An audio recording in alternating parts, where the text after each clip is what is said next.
Dr. Tina. How are you? Great. Nice to see you. Thanks for having me. I'm so happy to see you as well. So welcome to the third episode of Inventor Spotlight, brought to you by the Inventor Smart Community, which you are one of our premium members. So thank you for that. And so you've been with the club for how long now? I think it's at least 3 months. 3 months? Even more. That's amazing. I love that. So I'm so happy to have you as a member and that you're our feature today. So you're an inventor like the rest of us. So I'm going to give you a minute and just tell us about your invention and what you've been working on, and looking forward to hearing about this. Sure. The invention name is Brush Refresher. Just the title we gave it because we means my husband and myself. We're co-inventors. We have 2 utility patents on this toothbrush idea. And the goal is for the bristle heads to be within the handle so that you can have a year's worth of toothbrush in one. So you snap off the bristle head that you've been using, let's say 3 months down the line, it gets frayed, the bacteria-filled bristles, and you snap it off, and then you open the area for letting the tray out from within the handle. You snap off the new bristle head and snap it in the area that you're going to use again in your mouth. That's amazing. So the handle itself is stationary. It's just one unit. And then the tip of it, the brushel tip, is an insert. So you remove it after an X amount of time. And yes, so as it's sold in packaging, does it come with the brush attached and then 3 extras, or how is it packaged? I'm curious. So at this stage, we have not gone through manufacturing or distribution. Our goal is licensing. That was from the get-go.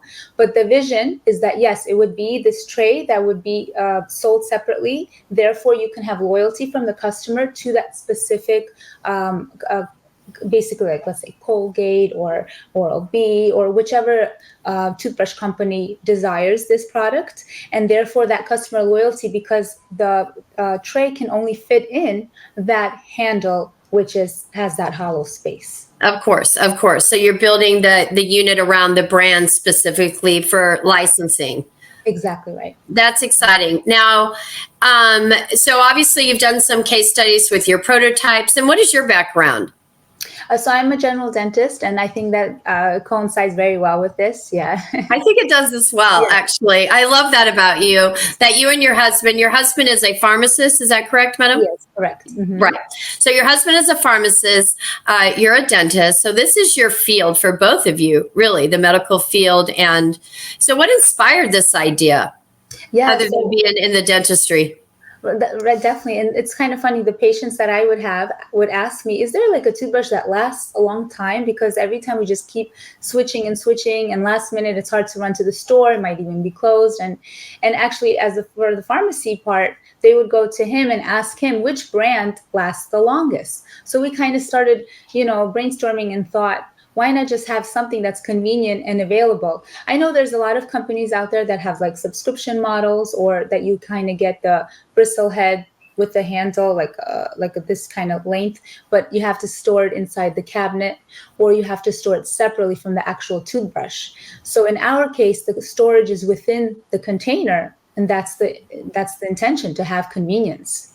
To have everything into one unit. Perfect. So where are we at today with your invention? I know you just mentioned licensing. So you're not manufacturing yourself, which a lot of people will make that decision, right? Do I want to manufacture and produce this product myself?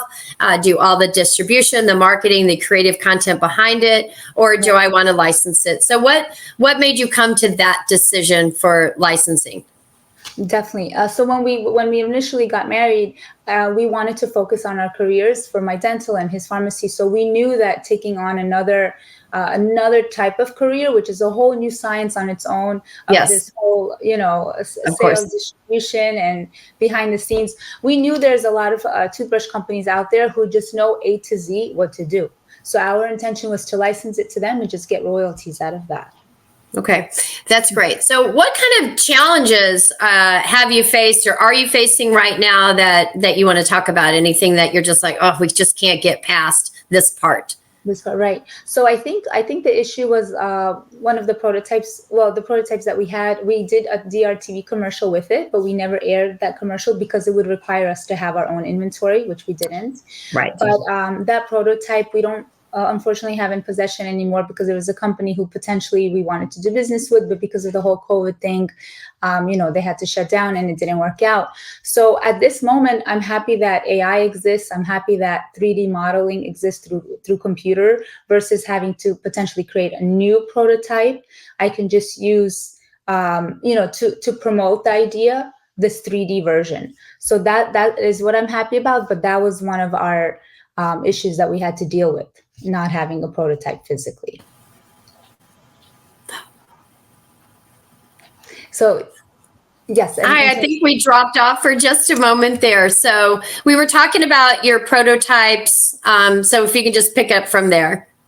Sure. I was informing that we did have a prototype before. We used it to create a DRTV commercial, but we never aired that commercial because we would have to have inventory in place. But the unfortunate part is that the prototype is no longer in our possession because there was a company we would potentially have been dealing with. But because of the whole COVID thing, they had it and we don't have it any longer. However, because the whole AI and 3D modeling exists through computer, our intention is not to go through the prototype yet, if not necessary, but use the 3D modeling instead when promoting to companies. I think we lost connection again.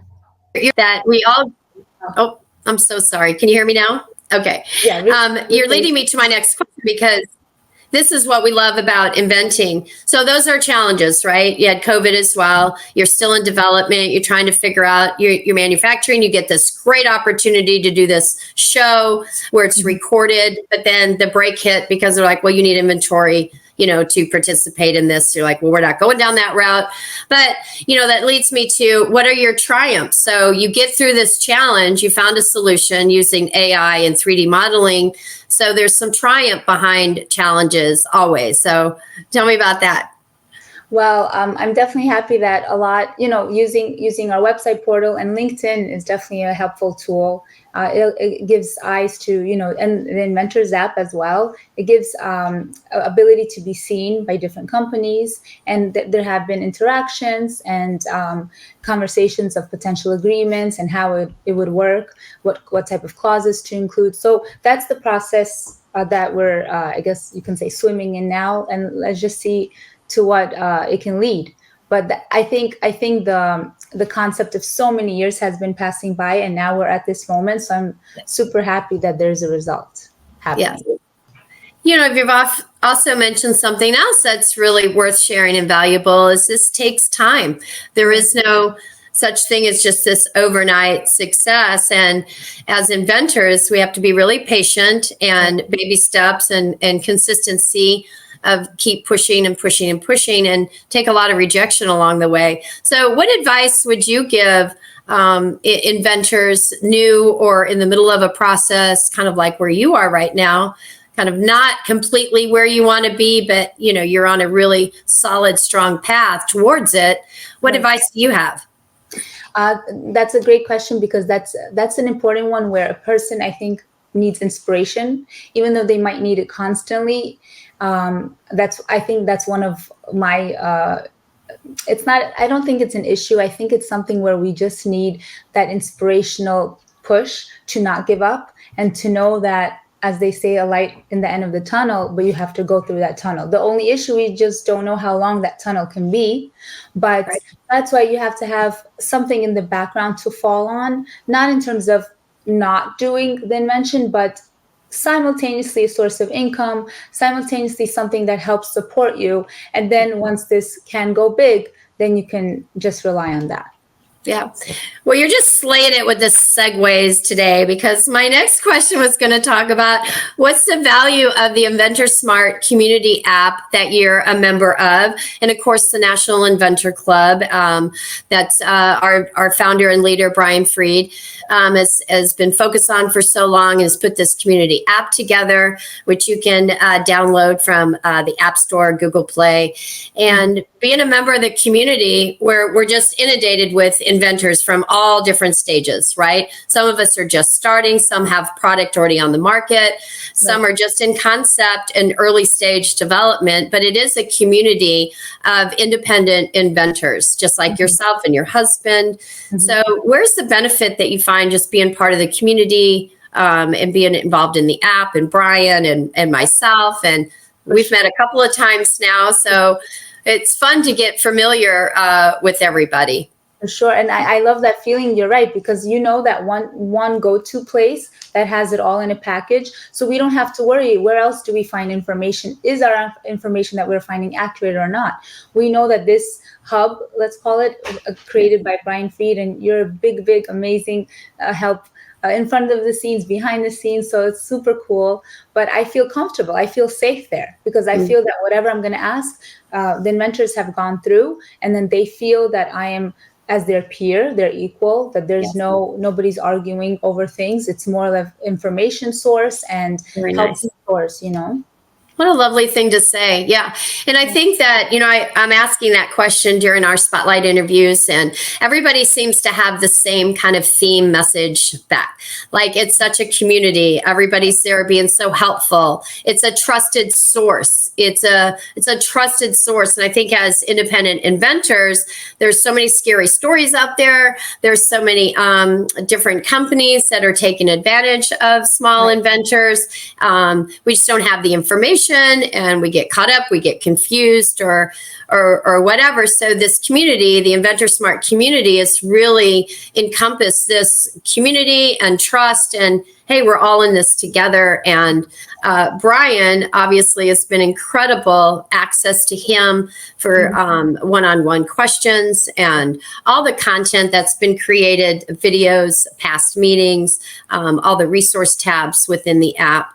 I mean, I'm an independent inventor as well, and I use it as a huge resource. If I have a trademark question, I'm like, you know what? I know there's information in there. So we are thrilled to have you as a premium member of the organization, and I love your product. I mean, I get it, and I think it's so smart, and I love it that you are a dentist and this is your field. I think that speaks volumes to your credit of who you are and what your product is, and I just smell success. No, I appreciate the support, the interest, and I also can envision it as something even for kids to use, like a cute, when you put in the bristle head, it has a different feature of a Spider-Man, and then next day it could be Wolverine, and then each time, so they have that desire to brush versus being forced to brush. So it could be a creative touch to it. And especially the size and the bristle head. I feel there's a big path for it. That's amazing. And, it's like Build-A-Brush, right? Yes. I love that. Build-A-Brush, right? Yeah, that's cute. Build-A-Brush. Yeah. And then maybe you have other spin-offs. Have you thought about that? Like, you're like, well, we have something, not ready to talk about it. But once those creative juices start to flow and you kind of see something come together, do you have ideas for second or thirds? Just curious. Yes, in our patent, we also have related to timer, and related to indicator lights, like, the panel with the 3 bristle heads is finished, get a new panel. So we have ideas of how to make it a version 1, version 2. But, and also, actually, my husband and I kind of have a binder of other ideas that we want to branch out. Of course you do. Yeah. so step by step. Exactly. But I love that energy and that excitement. You're a true inventor, just that even last bit. Yeah, we're working on this, but we actually do have a little binder over here too. It's kind of this addicting process. I've been told many times, hey, can you work on one thing at a time? And I'm like, no, I sometimes I can't, so it just depends on who you talk to. Right. But I also believe that you can get something so far. And if you have something else in your head, it's okay to write it down, get some drawings done, because we learn over time the process has to go slow anyway. Right. It is not a quick Zoom process. If it is, and that's your experience out there, let us know, inspire us. Right.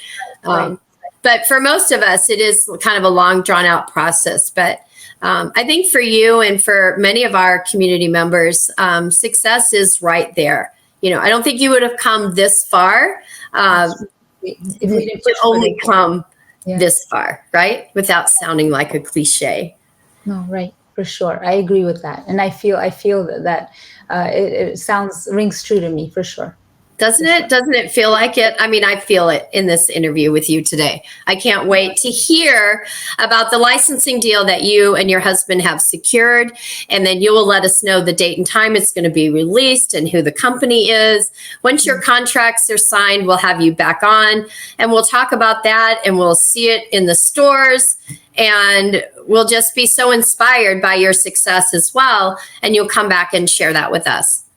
That's super cool. I would love that. Yes. Thank you. All right, Tina. It was so great to see you today. And the next time we're in Florida, we were just there to meet up with our friends at the Patent Professor.